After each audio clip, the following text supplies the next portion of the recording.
Alright, here we go. Why am I so excited, dude? I've already played the demo.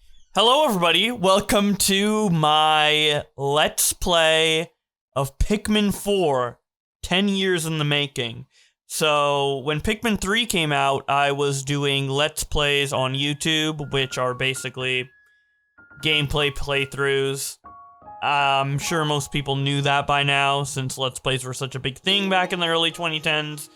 But now, people don't really use the term Let's Play, and I don't think they have for a while, so maybe you just don't know. But regardless, I was trying to be the next PewDiePie. Well, not exactly, but I was trying to get big, or I was just having fun doing YouTube as a teenager, playing Pikmin 3 for the first time. I grew up with Pikmin 1 and 2, and Pikmin 3 was a very, very anticipated release for me. I remember consciously waiting at least 5 years for it, and as a kid, obviously that feels longer than 5 years as an adult.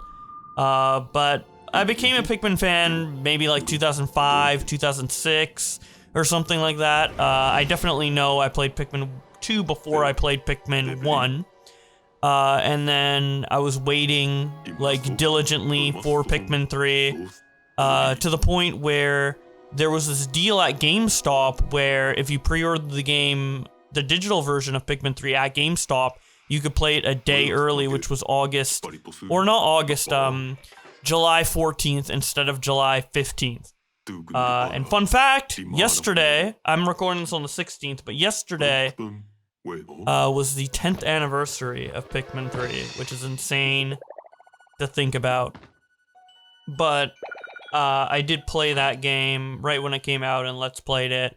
And my first ever YouTube video was actually a Let's Play of Pikmin 1, 2 years prior to Pikmin 3 coming out in 2011. So, obviously I was very excited for it, and I recorded my whole first playthrough in reaction to it. And it's still up on YouTube to this day, on the Boblax beta channel, or just youtube.com/Boblax, my first main channel before I switched over to the other channel. But yeah, it seems that the story in this game is actually a bit different from Pikmin 1. It seems to be retelling Pikmin 1, but Olimar finds a dog, and it's a retcon. Well, there's a debate right now online on whether this is going to be a retcon or not. I hope it isn't, personally, but if it is, it's obviously not that big of a deal.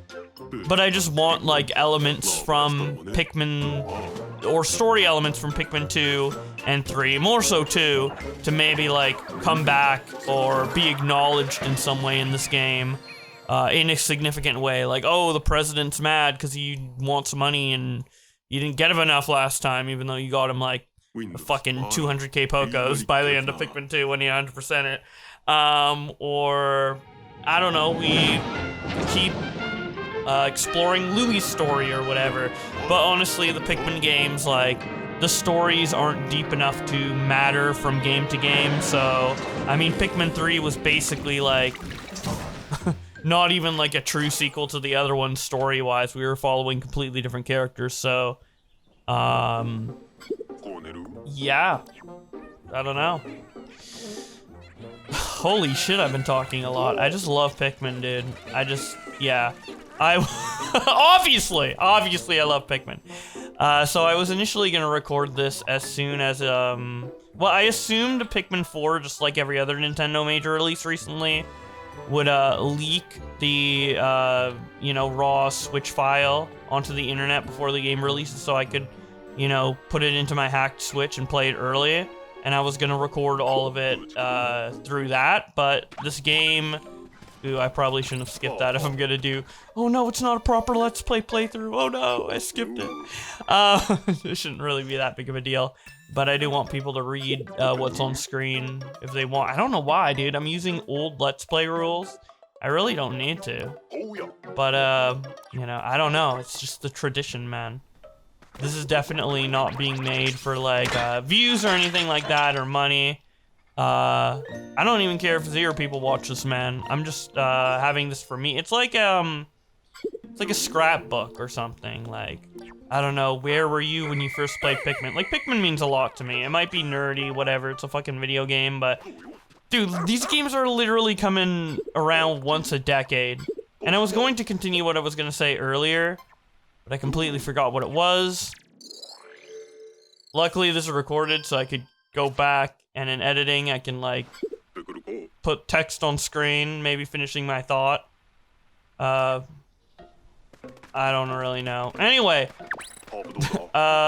this world is awesome. Is that...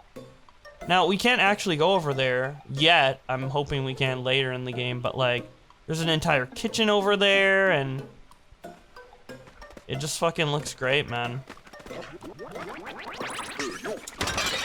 This whole area reminds me of a game that came out kind of recently, like last year, that I was playing, and it's kind of Pikmin-esque in terms of the fact that you, like, control a bunch of different little characters that follow you and you're in a miniature world. But besides that, it's mostly a platformer. It's like a mixture between platforming and I guess a little bit of Pikmin. But it's called Tinykin. And it's a really short game, but it's a very, very fun game. One of my favorite games that even came out last year. You guys should definitely check it out if you haven't already. I'm pretty sure there's a demo for that one as well, just like the Pikmin games, so you can see if you like it. It's definitely Pikmin-inspired to an extent. But yeah, this area looks like that game because the game takes place inside a house. And it also looks like that new bathroom track that got added to Mario Kart 8 in the latest wave, Wave 5. That bathroom course also looks like Tinykin. Or a level in Tinykin. And I'm glad that Nintendo is... I doubt they're taking inspiration from it, because the inspiration is real life or whatever. But I'm glad they're embracing this whole, like, small people in a human world thing. Even in an unrealistic way that doesn't make sense. Like, you know, how Glutton's Kitchen was in Pikmin 2. And in this, it's like, well, if this is post-apocalyptic Earth, you know, this shit shouldn't be in such good condition and all that, but... I'm glad they're just saying fuck it and allowing us to play as Pikmin in places that we normally would be. And for kids, it must be really fun too. Like, imagine you have a living room that kind of looks like this, and then you're playing Pikmin in a living room that kind of looks like yours, and then you can, like, I don't know, use your imagination and pretend the Pikmin are actually there with you or whatever, especially with Pikmin Bloom, with that, like, AR camera functionality. I don't know. It's cute. It's good for kids, and it's just awesome all around. So yeah, I think before I was I'm really annoyed that I you know, had a clear train of thought, interrupted myself, and then I forgot. But hopefully in editing I can, you know, give you that answer, and I probably already did. So why am I even talking about that shit? I don't know, but I remember it had to do something probably with my history with the series.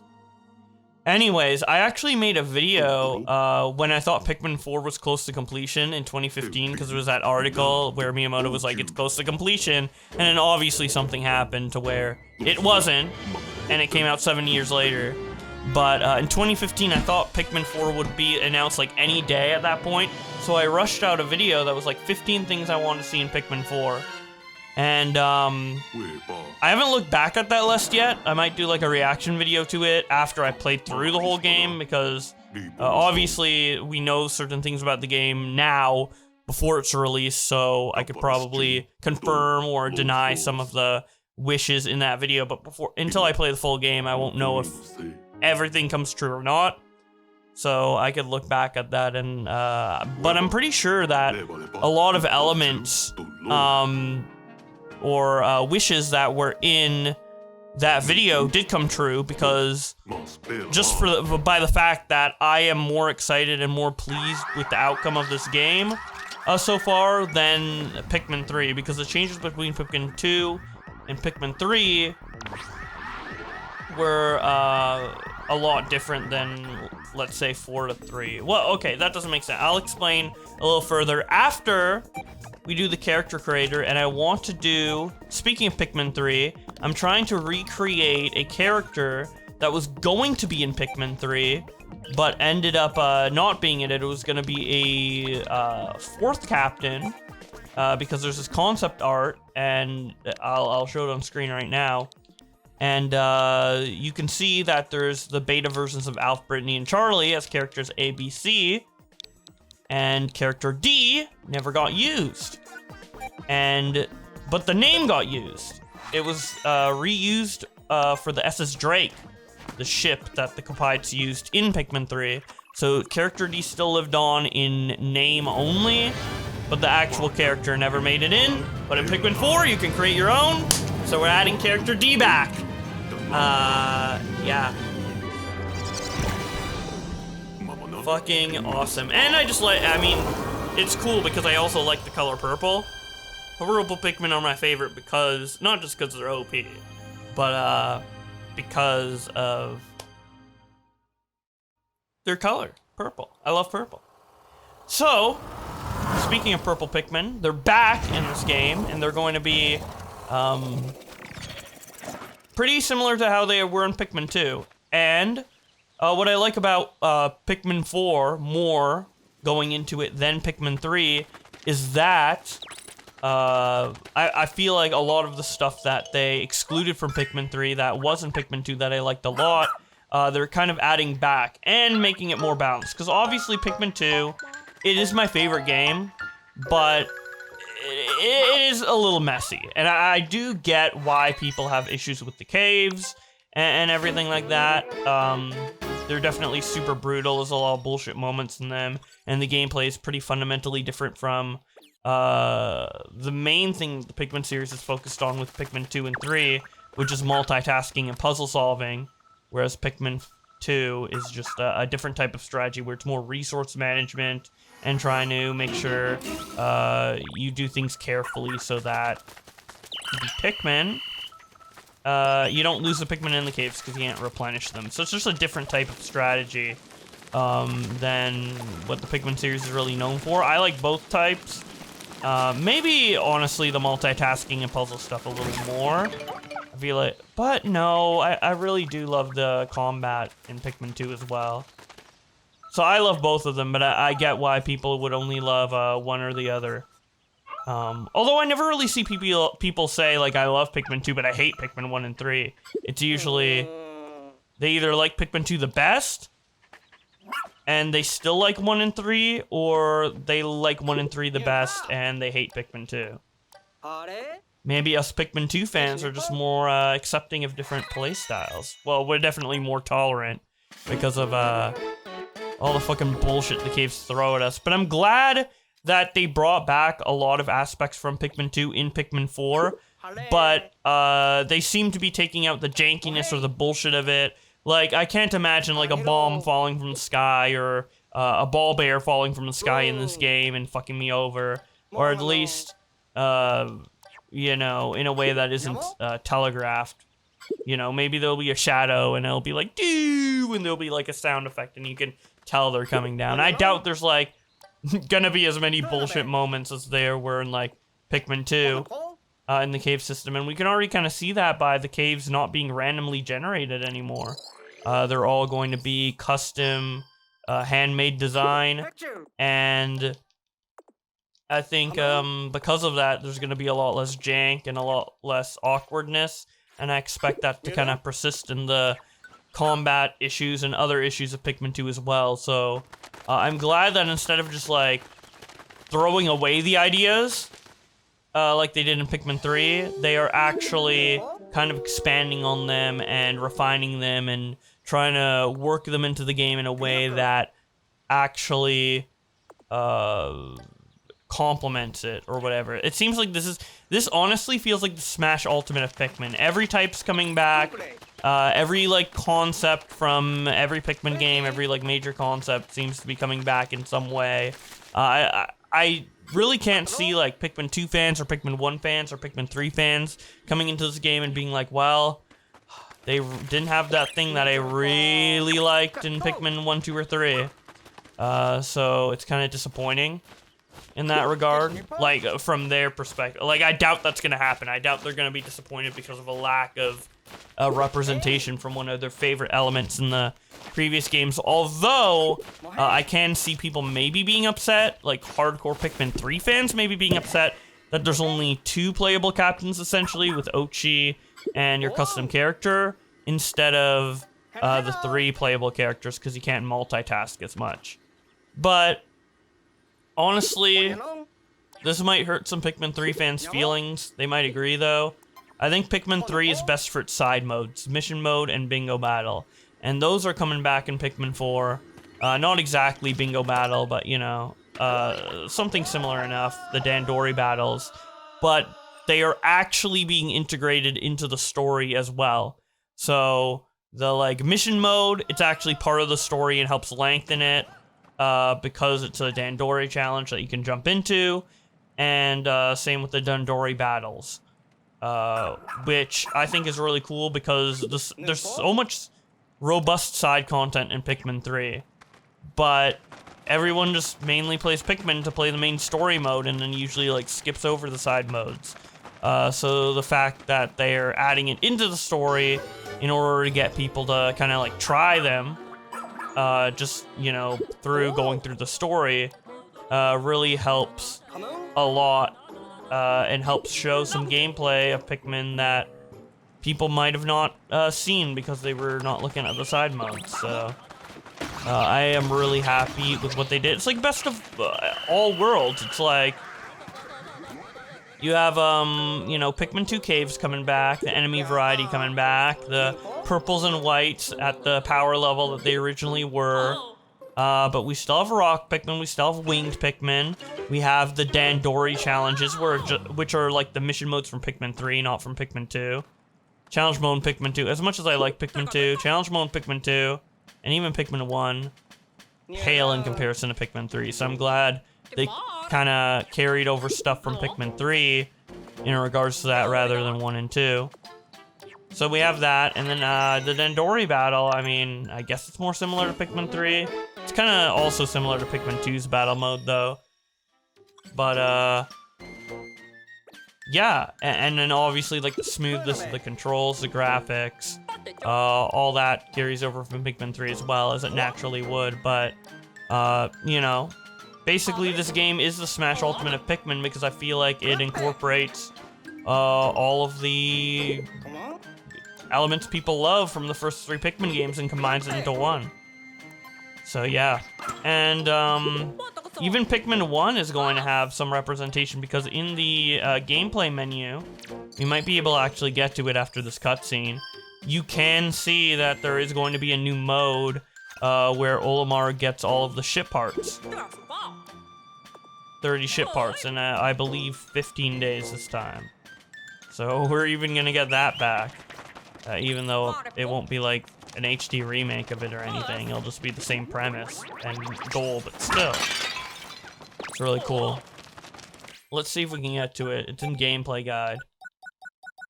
Yes, Olimar's shipwreck tale. Right here, see? New file, and then it says days left 14, and then the playtime's 2 minutes, so I assume it's just, you know, 14 days instead of 30. And he was in the middle of day 15, and then obviously there would be 14 days left after that. And it looks like there's only the first 3 Pikmin types, which is cool. It's probably like everything leading up to the first cutscene that we saw at the beginning of this. So yeah, there's even some like Pikmin 1 representation, even though everything from Pikmin 1 kind of naturally went into the sequels because there wasn't like that much to that game. The only thing that was really in that game that wasn't in the others is, well, there's probably a lot of little things, but one of them is the Puffmen, which are created when one of the enemies that's only in Pikmin 1, the Puffstool, releases its poisonous spores onto the Pikmin and transforms them against you into Puffmen. And they've been recently featured on the Japanese Pikmin website alongside Bulbmin and Glowmin. And there's a lot of cool new enemies returning in this, even ones that were only in Pikmin 1 originally, like the Armored Cannon Beetle. Like the full one, not the larvae that have appeared many times since Pikmin 2. And so maybe the Puffstool comes back. That maybe also means the Puffmen come back. Maybe even Bulbmin come back too, who knows? And I was thinking, like, would Bulbmin coming back even make sense? Because they are immune to everything, which is useful, obviously. But glow Pikmin are also immune to everything. And you may be thinking, well, you only can use them in night mode. Well, after doing night mode expeditions, you get like glow Pikmin seeds, and you can bring your use those seeds to bring your glow Pikmin or spawn your glow Pikmin at any time you want in the caves. Now they can't be on the surface because I guess the light like fucks them up or some shit, but they can be in deep, dank, dark caves. So that basically makes them, since they're immune to everything, can only be used in caves at nighttime. It basically makes them Bulbmin, because Bulbmin can only be used in caves and they're immune to everything. But if they change Bulbmin to be able to come out with you and go into the onion and be used during the day, which is something glow Pikmin can't do, then there would be a use for them. So I hope that's the case. And it would make sense for them to be able to escape because, you know, in Pikmin 2 when you escape with the geysers, none of them make sense because, you know, it's using water. If you don't have, theoretically, like, I thought this as a kid, everyone thought this probably. Like, how can the other Pikmin types even get up the geyser when they would drown? Like, only blues can go in water, right? So they obviously changed that narratively, to be narratively cohesive in this game, as you saw with the geyser coming up being a fan instead of water. Bulbmin also couldn't escape caves, and it was for a weird reason. Like, it wasn't really explained, and they were just like, you know, hug the side of the geyser and just couldn't leave. Couldn't jump into the geyser for whatever reason. I guess they just didn't know how to jump, maybe? But, in Pikmin 4, like, that wouldn't make sense because the little fan that brings you up isn't elevated, so they wouldn't need to jump. And, like, if you found Bulbmin, what would they do? Just, like, not walk into the wind, or the wind pushes them back instead of up for whatever reason, even though it pushes up everyone else? Even the heavy-ass fucking, purple Pikmin?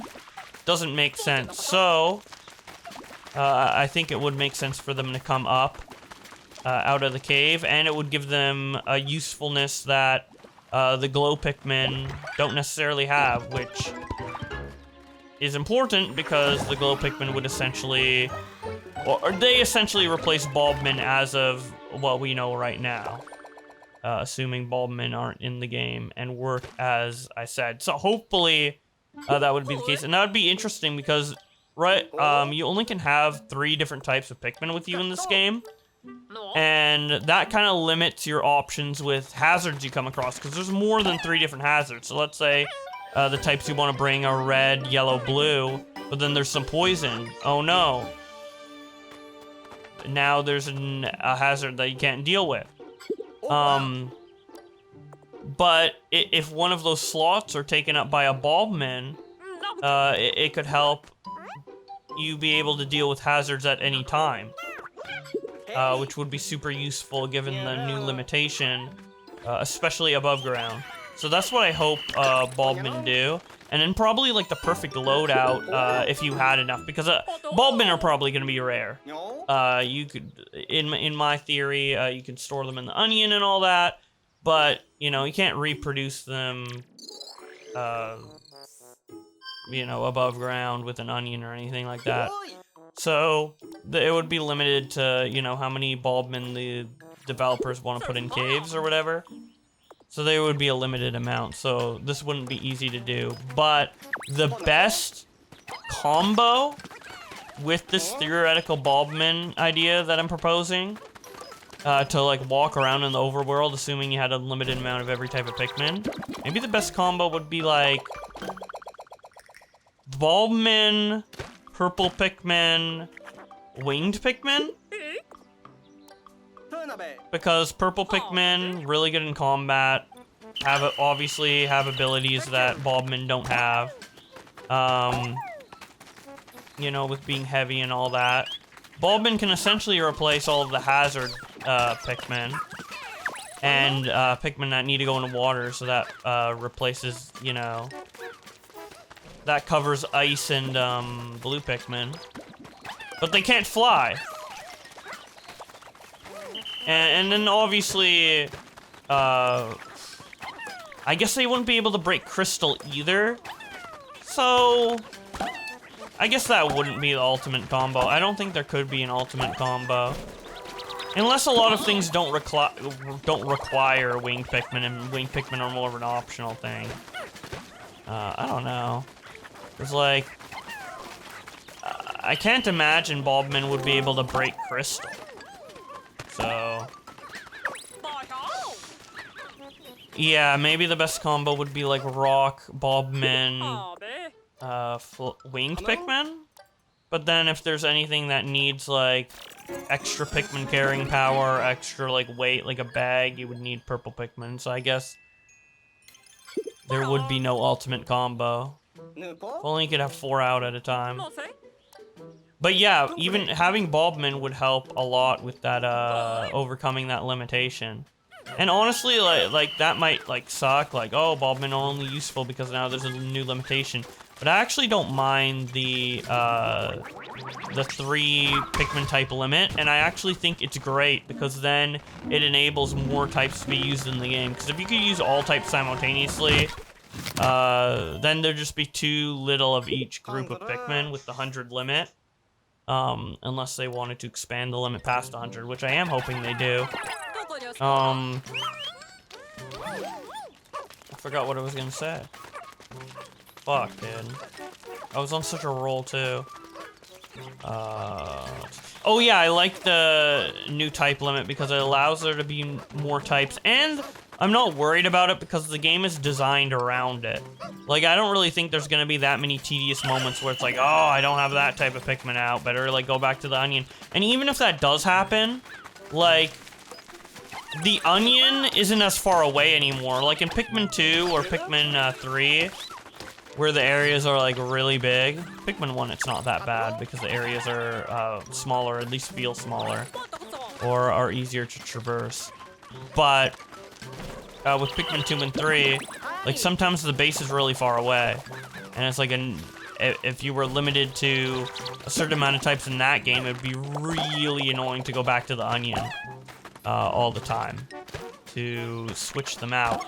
But since there's multiple landing sites in Pikmin 4, it won't actually be that cumbersome. Like, you'd probably just have to walk for, like, maybe 30 seconds at most, land the ship at the nearest base, and bada bing, bada boom, swap them out. So I am really, really happy with that change, and, you know, the way they did everything, like, I couldn't have done better myself, and honestly, like, or obviously, like, I couldn't have even come up with the concept of Pikmin. I'm not, like, geniuses like the people are at Nintendo. Those guys are fucking really good at making video games. But, there's nothing, like, in Pikmin 4 so far where I'm like, well, I would have added this. Like, I wish it worked like this instead, or whatever. Whereas that happened a lot in Pikmin 3, where I'm like, oh, I wish they had brought this back, or I wish this worked that way. But with Pikmin 4, I'm satisfied completely. And a lot of other Pikmin 2 fans feel the same. And a lot of other Pikmin 3 and 1 fans who hate Pikmin 2 feel the same. Like, I saw someone do a review recently of Pikmin 2, and they were like, I hate the caves, because of this, this, and this. But I like the caves in Pikmin 4 because of this, this, and this. And that's awesome. That, like, they, despite not enjoying the caves in Pikmin 2, they've been changed in ways that satisfy them for Pikmin 4, where they now like them in Pikmin 4. And obviously, I like caves in Pikmin 4 because I already like the caves in Pikmin 2. So, it seems like not only is this game satisfying Pikmin 2 fans, but it's also satisfying Pikmin 3 and 1 fans. And it's nice to know that it's like, it doesn't have to be like one style of Pikmin or the other. Like, both can coexist and work in tandem. And it's something I think about because, like, with the Sonic franchise, which is my second favorite game franchise, I'm pretty addicted to Sonic. Not as much as Pikmin, but very close. There's always, like, so many different, like, fundamental gameplay changes in every major 3D Sonic game that releases. And that was the same with Pikmin 1 and 3 compared to Pikmin 2. But for Pikmin 4, instead of just picking one style or the other, like how Pikmin 3 picked Pikmin 1 style but not Pikmin 2 style, it just combines them all into this great game, which I feel like can also be done with Sonic. Maybe not at this point because there's been so many different iterations, but I'm glad that they don't feel like we have to make Pikmin games for the Pikmin 2 fans, like a dungeon crawler Pikmin games, and then also make the multitasking, above-ground gameplay type Pikmin games. Like, you can just combine them and satisfy all fan bases. Something that Sega really needs to learn with Sonic. Like, you can make a game that is satisfied to the Sonic Adventure fans and the Boost style Sonic Unleashed, Sonic Generations fans. Like, you can do that. You just gotta be good. You just gotta get good at game development, I guess. They're already kind of doing that with Sonic Frontiers, though, with the new update where they have the Spin Dash, which feels like adventure, and then it still has Boost. I think they're really finally going in the right direction with Sonic Frontiers, but it took way too many games. And I'm glad Nintendo didn't fall into the same trap, and, you know, Pikmin 3 was the only one that didn't incorporate elements from all the previous games. Yeah, I guess they had a bit of a stumble with Pikmin 3 in that regard, but looks like they fixed it in Pikmin 4.